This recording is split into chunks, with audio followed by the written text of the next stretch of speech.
Mukhang may 2026 comeback ang iconic at long-running sitcom na Home Along the Riles.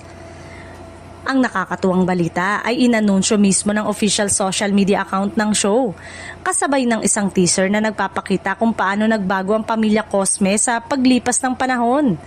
Sa video reel, makikita ang loob ng tahanan ng mga Cosme, lalo na yung mga nakasabit na picture frames na may mga letrato nina Kevin, Rebecca, Bill at iba pang miyembro ng pamilya at kapitbahay. Sumunod na eksena, si Ason Novavilla na hawak ang isang liham habang nakatitig sa kanilang bahay at ramdam ang pagiging emosyonal.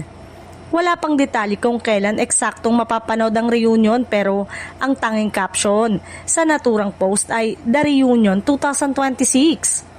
Hindi naman nagpahuli ang netizen sa comment na puno ng excitement ang fans, at pati si Dingdong Dantes ay nagpakita ng kanyang tuwa sa pagbabalik ng paboritong show.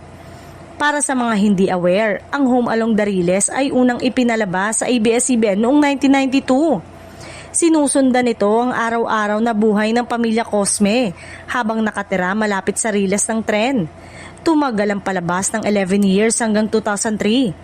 Bida sa sitcom sina Dolphy, Novavilla, Claudine Barreto, Smokey Manaloto, Bernardo, Gio Alvarez, Sita Astals, Boyto Quizon, Vandot Quizon at Babalu at marami pang iba.